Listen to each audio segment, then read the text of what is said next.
जरा खास खबरों पर निगाह डालिए। प्राइम एट 4 में आज आपको दिखाएंगे बंगाल में क्यों मचा बवाल, किसने किया यहां सड़क जाम, आगे क्या होने वाला है। अमेरिका में राहुल गांधी के किस बयान से सियासी घमासान मचा वो भी आपके सामने रखूंगा। भारतीय जनता पार्टी ने इस पर क्या कहा है वो भी देखिएगा। इसके अलावा दिखाएंगे आपको महाराष्ट्र में दर्दनाक हादसे का दिल दहलाने वाला वीडियो, इससे क्या सबक मिलता है वो भी ध्यान दीजिएगा।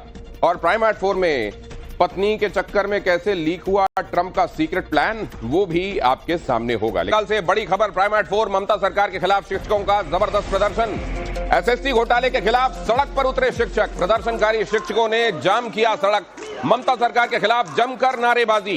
कोलकाता में नौकरी गंवाने वाले एसएससी शिक्षक ममता सरकार के खिलाफ सड़कों पर उतरे हैं। ममता सरकार के खिलाफ नारेबाजी हो रही है। वो कह रहे हैं जब तक मांगे पूरी नहीं होंगी ये विरोध प्रदर्शन जारी रहेगा।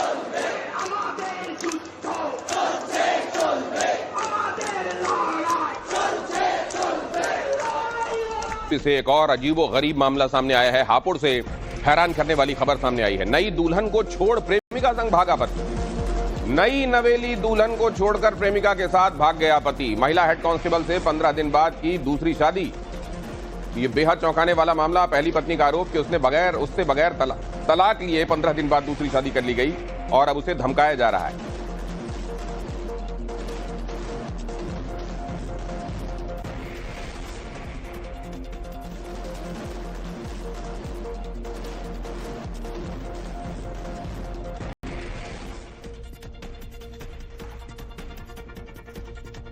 तो आपके स्क्रीन पर बाईं तरफ हालिया शादी की तस्वीर है।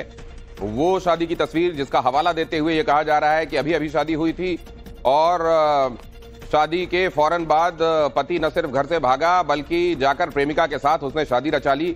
पुलिस कांस्टेबल है उसकी दूसरी पत्नी, ये बताया जा रहा है। पहली पत्नी ने यह कहा है कि उसके साथ डिवोर्स भी नहीं लिया गया और दूसरी शादी कर ली गई है। इस तरीके से ये शादी भी लेजिटिमेट है और ये सरासर एक बड़ा धोखा है। शादी की तस्वीर बाईं तरफ और दाईं तरफ उस प्रेमिका के साथ तस्वीर जिसके साथ अब उसने शादी कर ली, ऐसा दावा किया जा रहा है।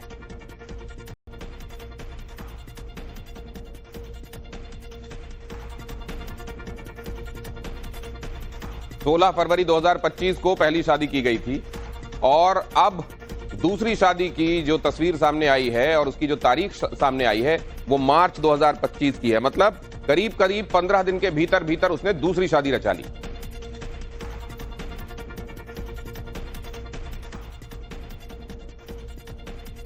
तो आजकल जिस तरीके की घटनाएं सामने आ रही हैं, करीब 2 महीने से तो इस तरह की घटनाओं के सामने आने की बाढ़ सी लग गई है। कभी कहीं कोई पत्नी अपने पति को प्रेमिका के साथ मिलकर षड्यंत्र पूर्वक मार डालती है, दुर्दांत तरीके से हत्या कर देती है। कहीं ये ऐन उल्टा होता है और पति इसमें शामिल पाया जाता है पत्नी को जान से मार देने में। और अब ये घटना सामने आई है जहां ये भी हजम नहीं होता कि कोई इतना धोखेबाज कैसे हो सकता है अगर इसको फेस वैल्यू पर लिया जाए। हुआ क्या है, 16 फरवरी को नवीन की नेहा से शादी हुई और 15 दिन बाद ही नवीन ने अपनी प्रेमिका निर्मला से शादी कर ली। निर्मला एक महिला हेड कांस्टेबल है। नवीन और निर्मला ने एक मंदिर में 7 फेरे ले लिए। ये करने से पहले नवीन ने पहली पत्नी नेहा को तलाक भी नहीं दिया। नवीन ने नेहा को धमकी दी कि किसी को बताया तो जान से मार दूंगा। मामला थाने पहुंचा। आनंद फानन महिला हेड कांस्टेबल निर्मला का ट्रांसफर कर दिया गया। नवीन और निर्मला दोनों के खिलाफ केस दर्ज कर लिया है। पुलिस मामले की तफ्तीश कर रही है। लेकिन एक बात और ध्यान दीजिएगा, तीनों के ही नाम का इनिशियल लेटर एन।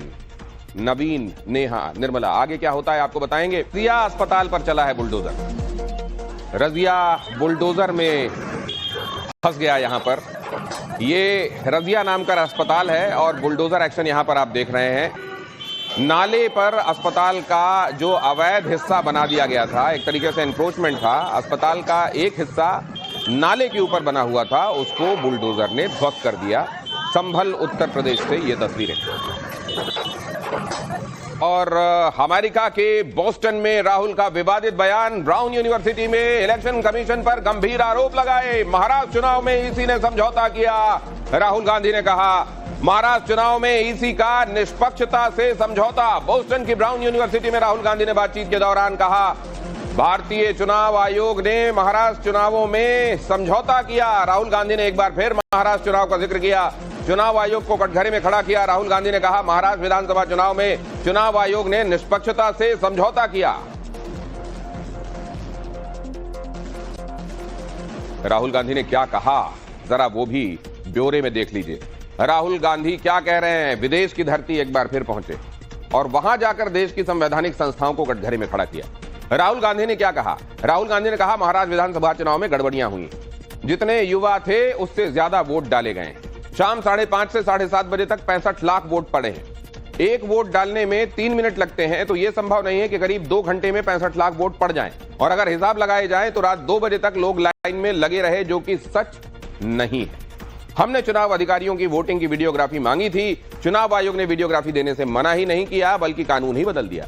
अब आप वीडियोग्राफी की मांग नहीं कर सकते, जिसको लेकर राहुल गांधी का आरोप है कि चुनाव आयोग ने निष्पक्षता से समझौता किया है। सिस्टम में बहुत बड़ी गड़बड़ी है जो स्पष्ट दिख रही है। राहुल गांधी ने जो कहा वो नटशेल में सुन भी लीजिए। In simple terms, more people voted in the Maharashtra assembly elections than there are adults in Maharashtra. This is the fact. And the election commission gave us a figure, voting figure for 5:30 in the evening. And between 5:30 in the evening and 7:30 in the evening, when the polls were supposed to have closed, 65 lakh voters voted. सवाल यह है कि बाहर जाकर ये क्यों कहा जाना? घर की बातें, घर में पॉलिटिकली आप एक दूसरे के खिलाफ हो सकते हैं, लेकिन अक्सर ऐसा क्यों? पहली बार नहीं है जब राहुल गांधी ने विदेश की धरती पर जाकर भारत की बदनामी की, वहां की संवैधानिक संस्थाओं पर सवाल उठाए। बोस्टन से पहले पिछले साल भी उन्होंने भारतीय चुनाव आयोग को लोकसभा चुनाव को लेकर कटघरे में खड़ा किया था। और अब जब 2023 में राहुल गांधी लंदन पहुंचे थे, उस वक्त भी उन्होंने भारतीय लोकतंत्र को खतरे में बताया था। अप्रैल 2025, सितंबर 2024, सितंबर 2023 विदेश में जाकर भारत के मुद्दों पर, भारत की संस्थाओं के मुद्दों पर बयानबाजी करना और उनको कटघरे में खड़ा करना, यह इत्तेफाक नहीं हो सकता।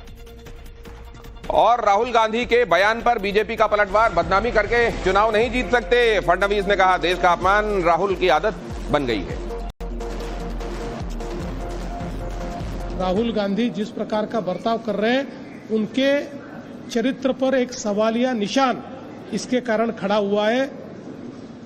ऐसी चीजें करने की जगह वो जनता में जाए, जनता का विश्वास वापस हासिल करे, तो वो चुनाव जीत सकेंगे। दुनिया भर में कितनी भी बदनामी करके वो चुनाव नहीं जीत सकते, इससे उनका ही कद छोटा होता जाएगा।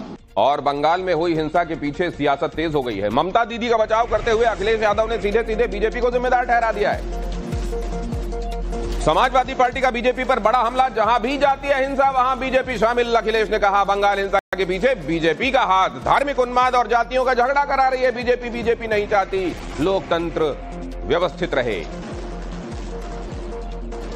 धार्मिक उन्माद और जातियों का झगड़ा या जातियों के बीच में एक दूसरे के प्रति विश्वास न रहना, ये बढ़ाने का काम कोई कर रहा है तो वो भारतीय जनता पार्टी है। भारतीय जनता पार्टी समय समय पर किस तरीके से डिवाइड एंड रूल कर सके, समाज में कैसे डिवीजन करें, कभी धर्म के नाम पे डिवाइड करना, कभी जाति के आधार पे डिवाइड करना, ये भारतीय जनता पार्टी के लोगों का बहुत ही वेल प्लान्ड प्रोग्राम चलता है। ये दंगा कराने के पीछे अगर किसी का हाथ होता है तो हमेशा भाजपा ही होते हैं। दुख की बात यह है कि जहाँ पे घटना हुई वहाँ का जो सौहार्द है, वहाँ का जो आपसी मेल है, वो बिगाड़ने का काम भारतीय जनता पार्टी जो करना चाहते थे वो कर दिया उन्होंने। ये बहुत अब महत्वपूर्ण हो गया है कि हमें समझ लेना चाहिए कि भारतीय जनता पार्टी आने वाले समय में केवल कम्युनल पॉलिटिक्स के जरिए सत्ता में बने रहने की रणनीति पे ही काम करेंगे। कौन भड़का रहा है दंगा, ये देखिए जरा। समाजवादी पार्टी ने बीजेपी पर हमला करते हुए क्या कुछ कहा है, ग्राफिक्स के जरिए आपके सामने रखता हूं। अखिलेश यादव ने कहा कि बीजेपी देश में हिंसा भड़का रही है। अखिलेश की पत्नी और सपा सांसद डिंपल यादव ने कहा कि कम्युनल पॉलिटिक्स किया जा रहा है, मतलब सांप्रदायिक राजनीति हो रही है भारतीय जनता पार्टी की तरफ से। अखिलेश यादव ने कहा देश में जहां जहां हिंसा हो रही है वहां भारतीय जनता पार्टी का हाथ है। डिंपल ने कहा कि भारतीय जनता पार्टी नहीं चाहती कि देश में लोकतांत्रिक व्यवस्था रहे। अखिलेश ने कहा कि बंगाल में हुई हिंसा के पीछे भारतीय जनता पार्टी का हाथ है। डिंपल ने कहा भारतीय जनता पार्टी सौहार्द बिगाड़ना चाहती है। तो अखिलेश यादव ने कहा भारतीय जनता पार्टी जातियों का झगड़ा करा रही है। डिंपल ने कहा कि हिंसा के पीछे भारतीय जनता पार्टी का ही षड्यंत्र है। और समाजवादी पार्टी एक तरफ जहां जातीय हिंसा की बात कर रही है, तो संघ प्रमुख मोहन भागवत सामाजिक एकता की बात कह रहे हैं। उन्होंने कहा हमें सभी वर्गों को समान सम्मान देना होगा, यही हमारा धर्म है, यही हमारी संस्कृति है। हमें ऐसा समाज बनाना है जो न केवल सशक्त हो बल्कि सभी वर्गों को साथ लेकर चलने वाला हो। सभी वर्गों के लिए मंदिर हो, जल स्रोत हो, स्मशान घाट, समान रूप से आवश्यकता की जो चीजें हैं वो उपलब्ध हों। हमारे त्योहार केवल उत्सव नहीं हैं, बल्कि वो सामाजिक एकता के अवसर भी हैं। हमारे त्योहार सामाजिक सौहार्द और एकता बनाने के भी मौके हैं, अवसर हैं, ऐसा संघ प्रमुख ने कहा है। और चुनाव से पहले बिहार को बड़ा तोहफा, पटना पहुंची बिहार की पहली नमो भारत ट्रेन। पीएम मोदी 24 अप्रैल को शुभारंभ करेंगे। पटना से जयनगर तक चलेगी नमो Bharat train. Make in India के तहत नमो भारत ट्रेन का निर्माण किया गया है। नमो भारत के इंटीरियर्स यहां पर आप देख रहे हैं, कैसी दिखाई देती है नमो भारत ट्रेन अंदर से, ये आपको यहां पर दिखाई दे रहा है।